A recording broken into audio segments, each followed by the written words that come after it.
पैगाम हमारा नश्त ज़ुबान है, न सिर्फ रियासत में, पाकिस्तान में, गिरद नवाब के ममालिक में, पूरी दुनिया में बसने वाले कश्मीरी हमारे पैगाम से भी जानते हैं, हमारे बगावत को भी जानते हैं। वकला से मेरी ये गुजारिश है, रियासत भर के वकला अगर कहीं एक्शन कमेटी आइनी तौर पर, कानूनी तौर पर इन मुतालबात को पेश करने में हक बजानब नहीं तो हमारी रहनुमाई की जाए।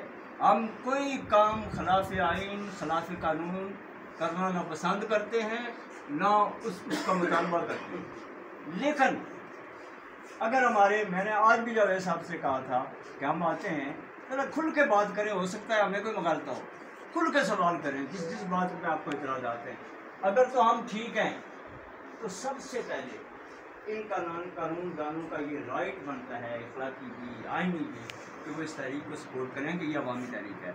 और अगर हमें गलत हैं तो हमें बताएं, हम दस्तबरदार हुए इस तहरीक से जो कि कानूनी और आइनी तौर पर नादुरुस्त तहरीक है। लेकिन अगर ये दुरुस्त हैं तो हमें सिर्फ एलामिए नहीं बल्कि आपकी मुकम्मल पुष्टबानी की ज़रूरत है। आपके बगैर ये तहरीक अदम तहफ़्फ़ुज़ का भी शिकार है और नातमाम भी।